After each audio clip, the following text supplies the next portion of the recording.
Hello everyone, welcome back to our YouTube channel that is QCode। बच्चों, मेरा नाम है अंजलि मिश्रा और इस वीडियो में हम कवर करने वाले हैं रिमेनिंग टॉपिक्स जो हैं चैप्टर 2 में, विच is about is matter around us pure. तो अभी तक बच्चों हमने कवर कर लिया है दैट मैटर को हम फिजिकल प्रॉपर्टीज के बेसिस में या केमिकल कॉम्पोजिशन के बेसिस में कैसे फर्दर सब क्लासिफाई कर सकते हैं। देन हमने देखा दैट प्योर सब्सटेंसेस और मिक्सचर में क्या डिफरेंस होता है। देन हमने मिक्सचर की वैरायटी पढ़ी। हमने ट्रू सॉल्यूशन, कोलाइडल सॉल्यूशन और सस्पेंशन के बारे में पढ़ा। देन जो हमारा लास्ट वीडियो था स्टूडेंट्स, उसमें हमारा टॉपिक था कॉन्सेंट्रेशन ऑफ अ सॉल्यूशन। सो बच्चों, यहाँ हमने देखा that solution of concentration calculate करने के डिफरेंट फॉर्मूलाज हैं। कभी कभी आप just amount of solute and amount of solvent या फिर सोल्यूशन यूज करके भी कॉन्सेंट्रेशन कैलकुलेट कर सकते हैं, या फिर किसी किसी केस में mass of solute and solution use करके भी कॉन्सेंट्रेशन कैलकुलेट कर सकते हैं। अब आइए बच्चों, आज के सेशन में हम अपना पहला टॉपिक स्टार्ट करते हैं जो होने वाला है about separating of components of a mixture. So क्या होता है स्टूडेंट्स कि जो भी मिक्सचर होता है वहां पर जितने भी सब्सटेंस हैं वो केमिकली कंबाइन नहीं करते हैं। फॉर एग्जाम्पल, अगर हमारे पास सोडियम क्लोराइड है that is table salt, one second, मान लेते हैं बच्चों कि हमारे पास है सोडियम क्लोराइड। ये सोडियम क्लोराइड अगर वाटर में मिक्सड अप है तो ये सॉल्ट सोल्यूशन तो बनाएगा, बट देन सॉल्ट और वाटर में किसी भी तरीके की केमिकल बॉन्डिंग नहीं होगी। So which is why by using some of the physical methods ना हम आसानी से जो भी कंपोनेंट है मिक्सचर के उनको सेपरेट आउट कर सकते हैं। सो हमारा फर्स्ट स्टेटमेंट है that the component of a heterogeneous mixture can be separated by simple method like hand picking या फिर सीविंग या फिर फिल्ट्रेशन। सो समटाइम्स हमें स्पेशल टेक्निक्स भी रिक्वायर्ड होती हैं। सो स्पेशल टेक्निक्स कितनी वैरायटी की होने वाली है? अराउंड 7। सबसे पहली टेक्निक है students evaporation, which involves heat, centrifugation, decantation, sublimation, centrifugation, chromatography and lastly हम बात करेंगे about distillation and fractional distillation. So बच्चों, ये तो हो गए 7 different types of physical separation technique. अब आइए वन बाय वन सारी टेक्निक्स के बारे में पढ़ते हैं। सो सबसे पहले हम कवर करने वाले हैं about evaporation. So students, evaporation के लिए हम कहते हैं that this is a method which is used for separating a volatile component. अब volatile component means क्या है बच्चों? volatile component का मतलब होता है कि वो component जो जैसे ही moisture के contact में आते हैं easily evaporate हो जाते हैं। तो कभी भी अगर आप लोग ये statement सुनते हो that this particular substance is volatile in nature, basically वो बात कर रहे हैं इस बारे में कि ये सब्सटेंस जैसे ही मॉइस्चर के कांटेक्ट में आएगा पूरा का पूरा इवेपोरेट हो जाएगा। सो इवेपोरेशन पर वापस आते हैं। This method is used for separating a volatile component from a non volatile component by heating the mixture. So जब भी इवेपोरेशन हमें परफॉर्म करना है, वॉलेटाइल कंपोनेंट होगा सॉल्वेंट, नॉन वॉलेटाइल कंपोनेंट होगा solute, and we will be separating solute from solvent by heating the mixture. Example की बात कर लेते हैं। Example is ink is a mixture of dye and water. If some ink is heated in a dish, the water evaporates and the dye is left in the dish. यानी अगर हम थोड़ा सा डाई और वाटर को मिलाएं और then उसे हम हीट करें उस डिश को, आप देखोगे water will gradually get evaporated and the dye is left in the dish. Similarly, we can separate a mixture of salt and water or a mixture of sugar and water by evaporation. अब यहाँ पर देखिए students, हमारे पास ये picture है। इस picture में हमारे पास यहाँ पर ये डिश है। डिश के अंदर let just say we have mixture of salt and water. So यहाँ से हम क्या प्रोवाइड करने वाले हैं? हीट। सो इस हीट की वजह से स्टूडेंट्स क्या होगा? The whole water will get evaporated and then the only thing that will left behind would be the salt. So this is how we have to perform evaporation. Students, मैं आप लोगों को 2 minutes का time दे रही हूँ, आप लोग आराम से evaporation का डायग्राम ड्रॉ कर ले एंड देन कुछ स्टेटमेंट्स नोट डाउन कर ले। फॉर एग्जाम्पल आप लोग ये डेफिनेशन नोट डाउन कर लो and then after the definition part na at least एक example note down कर लो, that would be more than sufficient.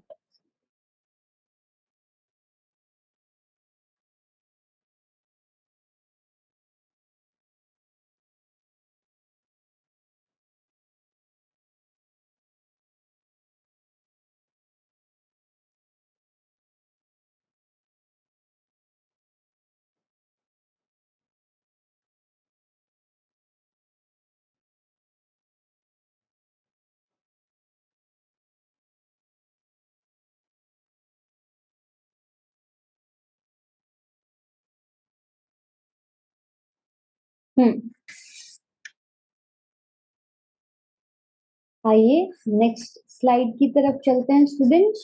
So in the next slide, we are going to learn about what is centrifugation. So students, for centrifugation, we can say, एक minute.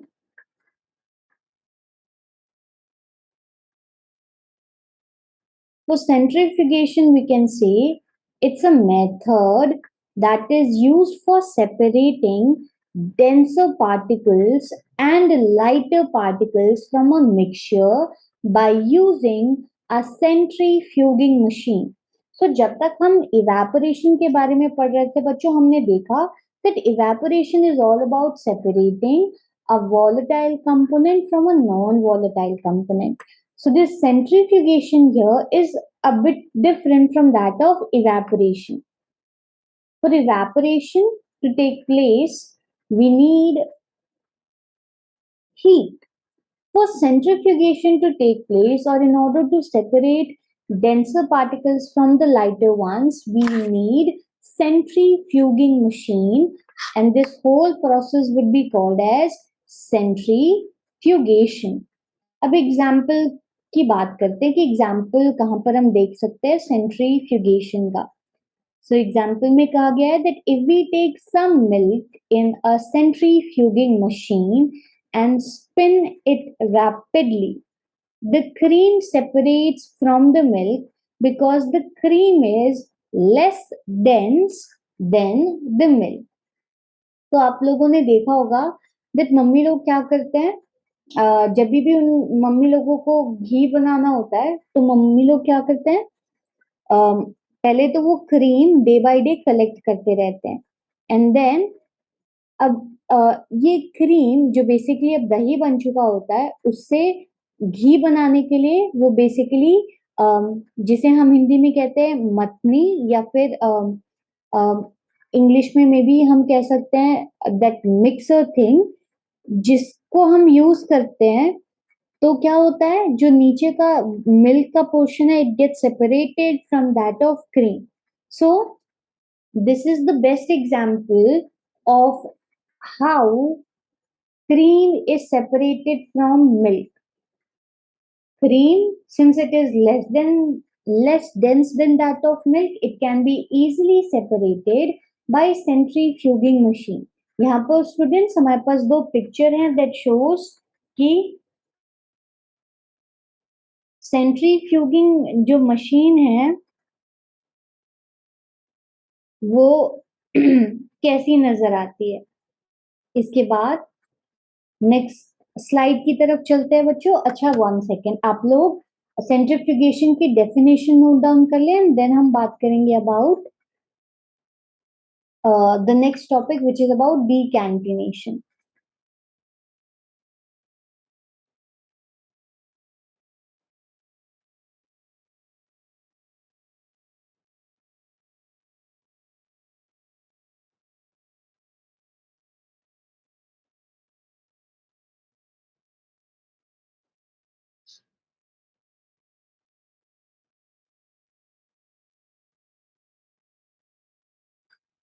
आइए बच्चों डिकैंटिनेशन के बारे में discuss करते हैं। तो यहाँ पर हम कवर करने वाले about performing decantination using separating funnel. So it says this method is used for separating a mixture of immiscible liquids separate into different layers depending upon their densities. Example के तौर पर अगर हम देखें, सी उसके पहले आप लोग देखिए तो यहाँ पर हमें बताया गया है that this is one such method which with the help of which we are going to separate immiscible liquid. Immiscible liquid का मतलब होता है बच्चों वो liquids जो आपस में घुल नहीं पाते. So these liquids can be easily separated by decantation using separating funnel. तो यहाँ पर लिक्विड इस बेसिस में सेपरेट होंगे that they have got different densities. Example, if we take a mixture of kerosene oil and water in a separating funnel, obviously दोनों आपस में mix नहीं होंगे, so there will be a separate layer of oil and water. So we say the water can be separated by opening the stop cork. After the water flows out, the stop clock can be closed. So, इस तरीके से बच्चों हम separate कर सकते हैं two such liquids which can't be dissolved together and they have got different densities. तो यहाँ पर देखिए, यहाँ पर हमारे पास स्टॉप क्लॉक है स्टूडेंट्स. हमें अगर वाटर को केरोसिन से सेपरेट आउट करना है, सिंपली हम इसे ओपन करेंगे and then when the time comes कि हमें लगता है कि चलो सारा पानी निकल चुका है out of the funnel, we'll just close the stop clock.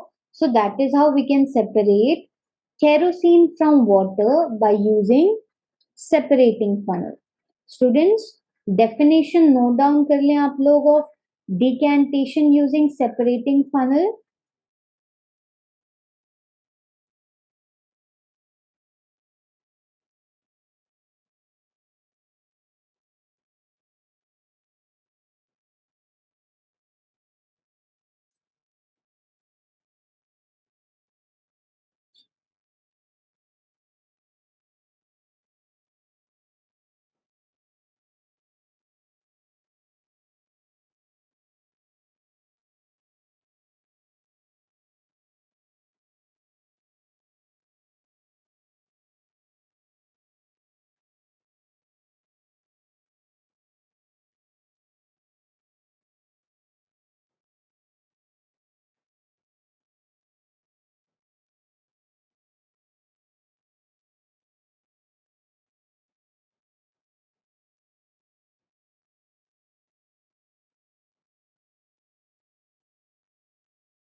Next slide की तरफ चलते हैं और कवर करते हैं about sublimation. So student, sublimation can be defined by saying that this method is used to separate a mixture of sublimable component from a non-sublimable component by heating the mixture. Example के तौर पर, let's just say we have a mixture of ammonium chloride and common salt is heated. The ammonium chloride sublimes and can be cooled and solidified and collected and the salt is left behind. अब देखिए students, जब भी हम sublimation की बात कर रहे हैं ना, हर बार हम वर्ड यूज कर रहे हैं सब्लिमेबल और सबलाइम्स. इसका मतलब क्या है बच्चों? इसका मतलब ये है कि कुछ ऐसे सब्सटेंसेस होते हैं जो जब हीट रिसीव करते हैं, like whenever these substances are heated, instead of I'm sorry, instead of changing their state from solid to liquid, they directly get converted into gaseous state. You know? So these are the substances which are called as sublimable component. Whereas जो gradually अपना state change करते हैं, for example from solid to liquid and then from liquid to gas, they are non-sublimable components. तो यहाँ पर हम वही करने वाले हैं, हम लेंगे a mixture of ammonium chloride and common salt. Ammonium chloride क्योंकि सबलाइम करता है, by this method we can easily separate ammonium chloride from that of water by heating the mixture. So students, आप लोग डेफिनेशन नोट डाउन कर लें.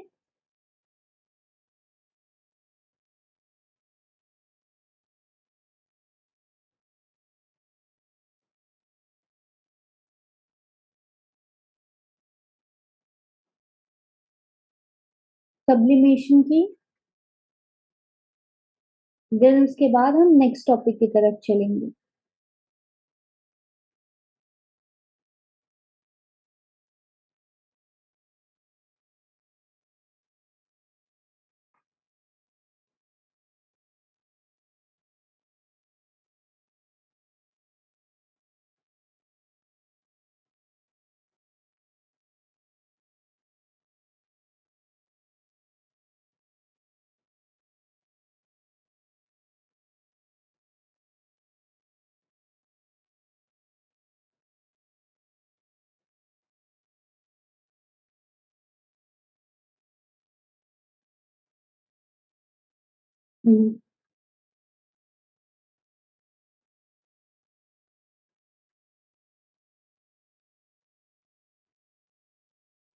अब आइए students next slide की तरफ चलते हैं, विच इज अबाउट क्रोमेटोग्राफी. तो बच्चों क्रोमेटोग्राफी को हम डिफाइन करेंगे by saying that it's a method for separating colored components from a liquid by using a filter paper or blotting paper. Simple शब्दों में कहें तो ये एक ऐसा मेथड है जहां पर हम लिक्विड से सेपरेट करेंगे कलर्ड कंपोनेंट्स को फिल्टर पेपर की मदद से या फिर ब्लोटिंग पेपर की मदद से. एग्जाम्पल के तौर पर, put a drop of ink near one end of the strip of filter paper and dip the end of the paper in the test tube containing water. यहाँ पर आप देखिए बच्चों, we have this diagram. This is the place where we have to drop the ink because हमें check करना है कि इस इंक में कितने variety of liquids coloured components mixed हैं. सो यहाँ पर हमने मार्क किया and then we have placed, like we have dipped the end of the paper in a test tube containing water. Now ink is something which is already a mixture of two or more colored components. So we'll say the component which is more soluble in water rises faster. So अगर हम बोले blue color actually is something that is highly soluble. So it will move further away and then it will get separated. The ones which are less soluble, they cover very less distance. For example, this yellow one. So that is how we can answer about chromatography. Chromatography के लिए आप लोग हमेशा याद रखिए, यहाँ पर we are going to test liquid and then we will be separating colored components from that liquid. So बच्चों डेफिनेशन नोट डाउन करें आप लोग क्रोमेटोग्राफी की, and also after the definition part ना जितनी भी चीजें हैं इन द एग्जाम्पल वो भी आप लोग नोट डाउन करें एंड देन ये डायग्राम बनाएं. स्टूडेंट्स आप लोगों ने देखा होगा दैट यहाँ पर एक हॉरिजॉन्टल लाइन है. आप लोगों के मन में डेफिनेटली ये क्वेश्चन आना चाहिए कि ये हॉरिजॉन्टल लाइन यहाँ पर क्यों ड्रॉ की गई है और पेंसिल से क्यों ड्रॉ की गई है. Reason being, pen obviously mixture है किन्हीं चीजों का. सो यहाँ पर ये इंक माइट वो पेन के मार्क से रिएक्ट करके हमें फॉल्स रिजल्ट देना शुरू कर सकती है. So to avoid such conditions हम ये जो हॉरिजॉन्टल लाइन ड्रॉ करते हैं सो दैट हम वहां पर इंक को ड्रॉप करा सके, हम पेंसिल से ड्रॉप करते हैं.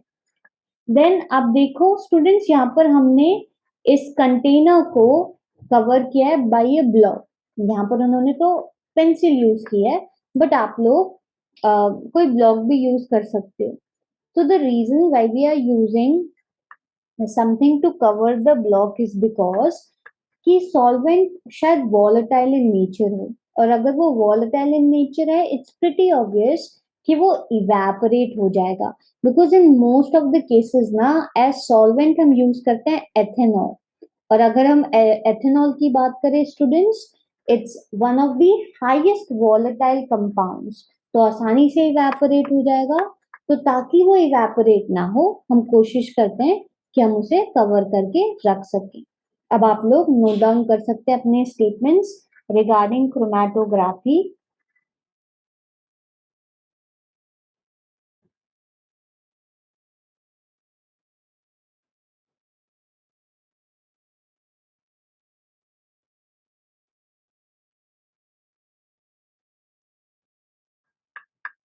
अब आइए बच्चों बात करते हैं लास्ट फिजिकल सेपरेशन मेथड के बारे में, जो है अबाउट डिस्टिलेशन। अब बच्चों डिस्टिलेशन दो तरीके के होने वाले हैं, एक को हम कहेंगे सिंपल डिस्टिलेशन और दूसरे को हम कहेंगे फ्रैक्शनल डिस्टिलेशन। सो सबसे पहले बात करते हैं कि डिस्टिलेशन होता क्या है। यहाँ पर देखिए स्टूडेंट्स, डिस्टिलेशन को डिफाइन किया गया है by saying that this method is used for separating a mixture of miscible liquid, यानी वो लिक्विड जो आपस में अच्छे से डिसॉल्व हो जाते हैं, ना कि केरोसिन या फिर ऑयल को हम मिक्स करें वाटर के साथ, वो चीजें यहाँ पर नहीं करनी है। So we will say that this method is used for separating a mixture of miscible liquids by boiling the mixture and cooling and condensing the vapors। तो ये बात हो गई हमारी अबाउट डिस्टिलेशन। अब बात करते हैं कि डिस्टिलेशन की वेराइटीज क्या हैं। बच्चों हम हमेशा कहते हैं दैट डिस्टिलेशन की दो वेराइटीज होती हैं, एक होता है सिंपल, दूसरा होता है फ्रैक्शनल। तो आइए बात करते हैं फ्रैक्शनल डिस्टिलेशन के बारे में।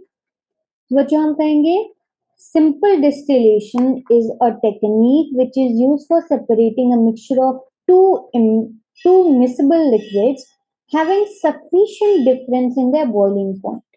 For example, if a mixture of acetone, yani the first compound of ketone group, and water is heated in a distillation apparatus, the acetone, which has lower boiling point than water, boils first and cools and condenses and then it is separated from water.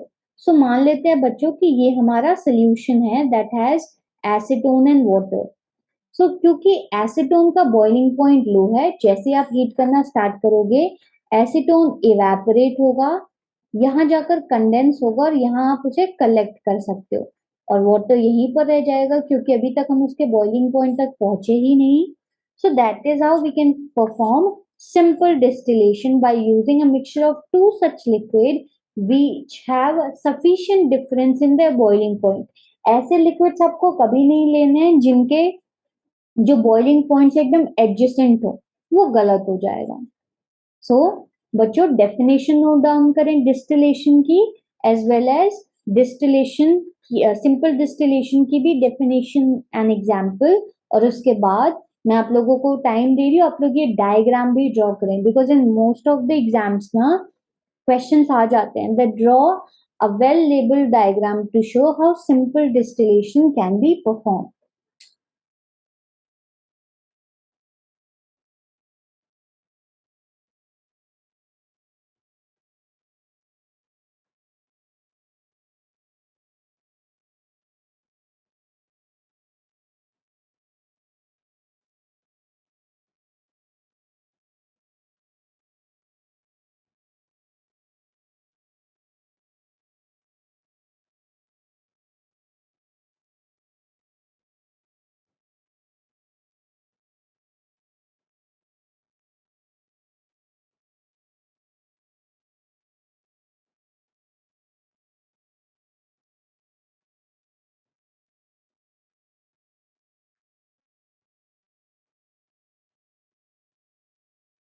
बच्चों जल्दी जल्दी सारी चीजें आप लोग note down कर लो।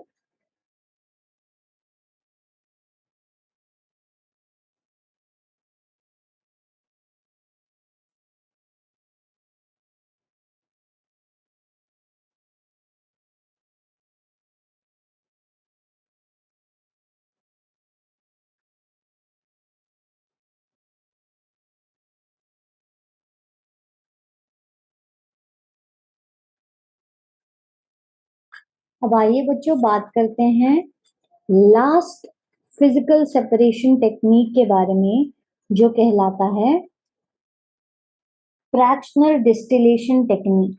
तो इसके लिए बच्चों हम कहेंगे that fractional distillation is a method which is used for separating a mixture of two or more miscible liquids whose difference in boiling point is less.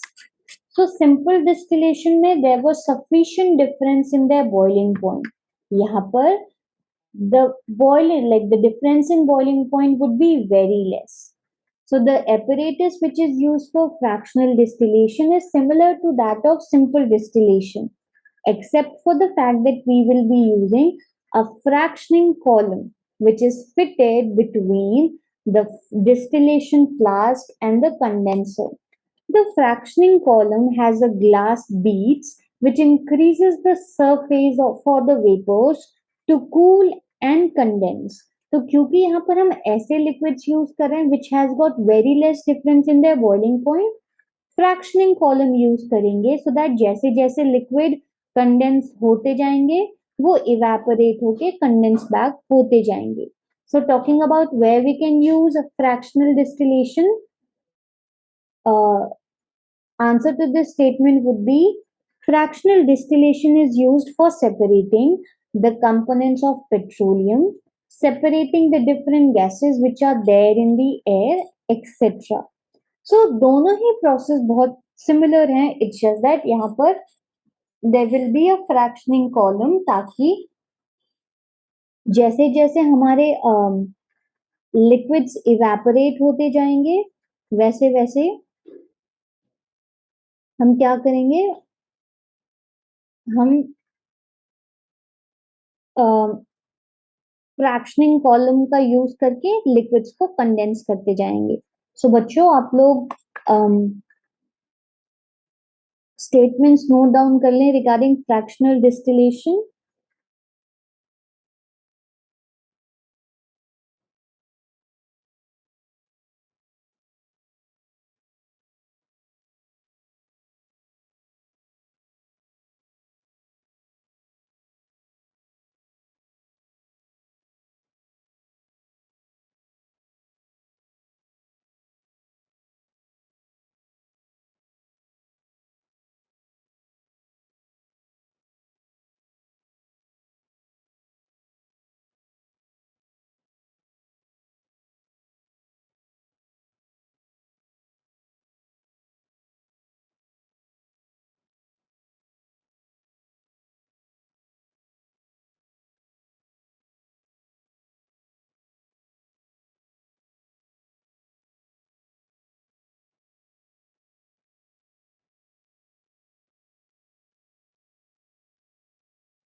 अब लास्ट में बच्चों हम पढ़ने वाले हैं about how we can separate components of air. तो बच्चों यहाँ पर फर्स्ट स्टेटमेंट कहता है the air is a mixture of different gases. The component of air can be separated by fractional distillation. अब आइए देखते हैं कैसे सेपरेट कर सकते हैं. So we'll say that air is compressed by increasing the pressure and cooled by decreasing the temperature to get liquid air. Obviously अगर air को हमें liquid form में convert करना है, so we have to reduce the temperature because liquid से gas में हम जब भी जाते हैं तो हम टेम्परेचर इंक्रीज करते हैं. उसके बाद बच्चों will say the liquid air is then allowed to warm up slowly in the fractional distillation column and then जैसे ही हीट किया जाएगा उस लिक्विड को The different components will separate at different heights depending upon their different boiling point. So उसी के लिए they have given a flow chart here. Number one, air is there. So in the first step, we'll compress and cool, like we'll compress the gas by increasing the pressure and by decreasing the temperature. Then that is how we'll get the liquid air. Then this liquid air is allowed to warm up slowly in fractional distillation column, and that is how gases get separated at different heights. So बच्चों ये बात हो गई about how we can separate components of air which is actually a mixture of different gases. उसके बाद आइए बच्चों बात करते हैं. अच्छा 1 सेकेंड आप लोग 1 मिनट का टाइम लें, स्टेटमेंट्स नोट डाउन कर लें regarding separation of components of air.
अब आइए बच्चों बात करते हैं about purification of solids by crystallisation. तो यहाँ पर बच्चों फर्स्ट स्टेटमेंट कहता है that crystallization is the process of obtaining a pure solid in the form of crystal from its solution. Simple definition है कि हम कोशिश करेंगे कि इस मेथड में हम प्योर सॉलिड ऑब्टेन कर पाए in the form of crystal from its solution. Example is, by crystallization we can obtain pure copper sulfate from its solution. कैसे परफॉर्म करेंगे आइए देखते हैं. Dissolve about 5 grams of copper sulfate in a minimum amount of water. Filter the solution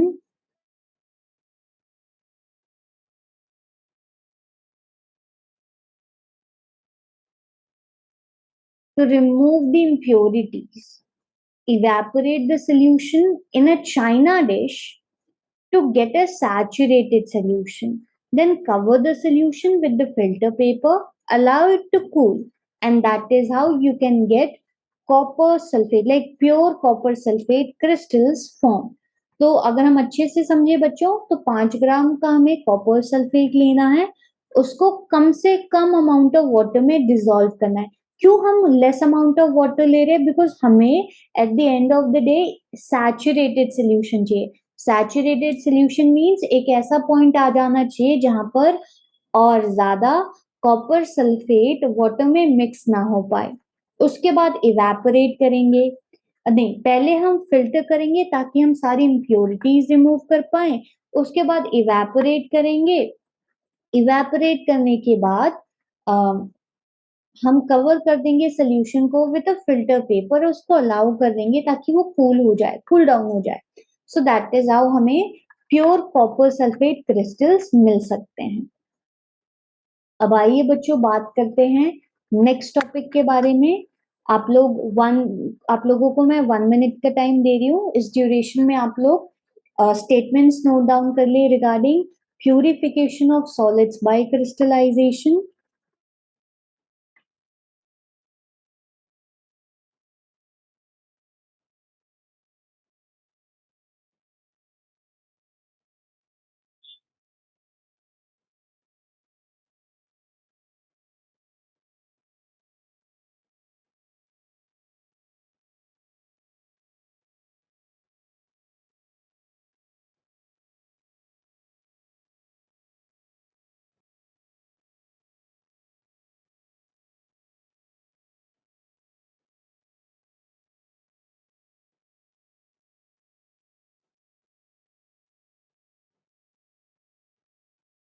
आइए बच्चों next topic की तरफ चलते हैं। It's about type of pure substances. अब तक हमने बच्चों पढ़ा about mixtures, their varieties, mixtures को सेपरेट करने के क्या मेथड हैं। अब हम पढ़ेंगे about type of pure substances और उसके बाद बच्चों हमारी लास्ट स्लाइड में हम कवर करेंगे कि कंपाउंड और मिक्सचर में क्या डिफरेंस है।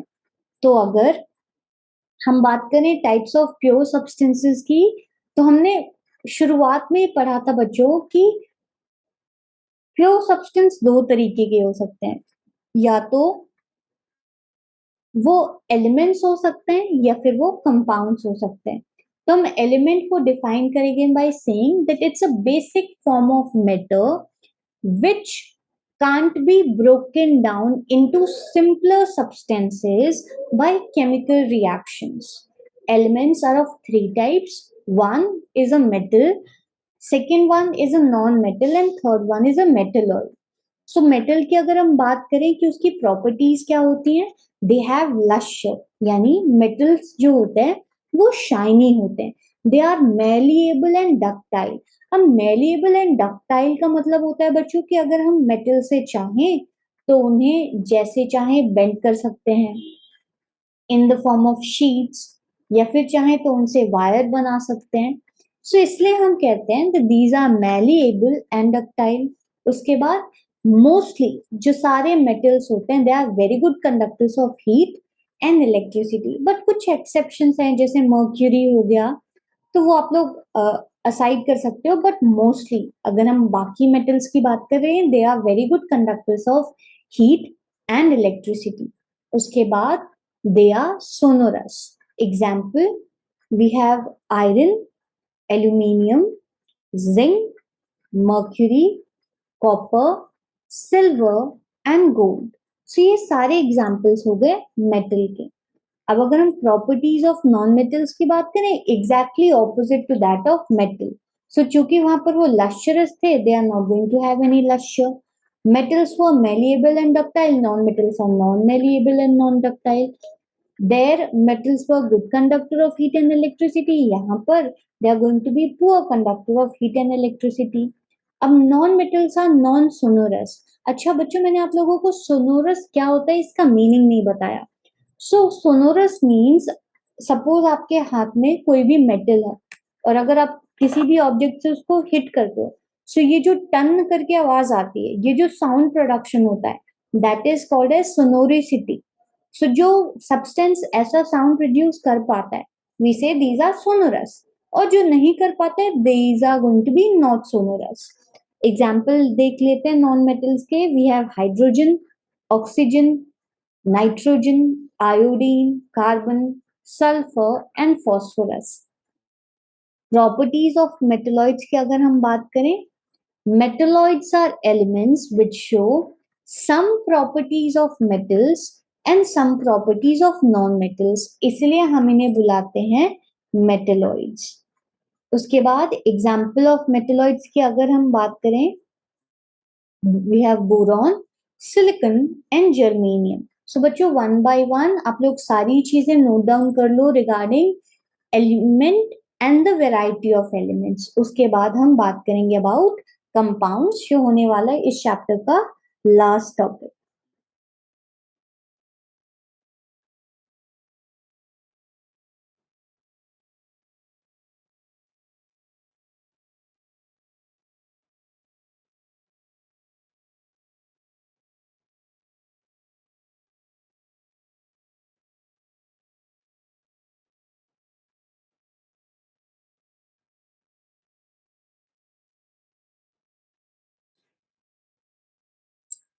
आइए बच्चों लास्ट टॉपिक की तरफ चलते हैं which is about compounds. So बच्चों for compounds we will say that a compound is a substance which is composed of two or more elements, यानी एलिमेंट यहाँ पर अकेला नहीं होने वाला है। It's either going to be two element or more than that. और जो चीज हमें ख्याल रखनी है वो ये है that here there will be chemical combination between elements in a fixed ratio. Example के तौर पर बात करें, we have water, we have carbon dioxide, we have sugar, salt, iron sulfide, etc. Differences between mixtures and compounds are one by one. आप लोग मेरे साथ साथ लिखते जाना because we have already covered about mixture thoroughly, compounds thoroughly. तो quickly उनके differences discuss कर लेते हैं. सबसे पहले we will say it is composed, mixture के लिए it is composed of two or more elements or compounds mixed together. Compound क्या है? Still there will be two or more elements, but here there will be chemical combination. Mixture की बात करें, the composition of the component is in any ratio, but compound में the composition of the component is in fixed ratio. अब mixture की बात करें, it shows the properties of the components. Compound, it shows different properties than the component. और lastly, the component can be separated by physical method. और यहाँ पर the component can be separated only by chemical methods. So that is how students आप लोग easily differentiate कर सकते हो between mixture and a compound. I hope इस chapter से रिलेटेड तीनों वीडियो स्टूडेंट्स आपके लिए यूजफुल रहे होंगे. सो आज के लेसन के लिए इतना ही. हम आपसे नेक्स्ट वीडियो में मिलेंगे जहां पर हम क्वेश्चन आंसर सॉल्व करेंगे related to chapter 2. So thank you.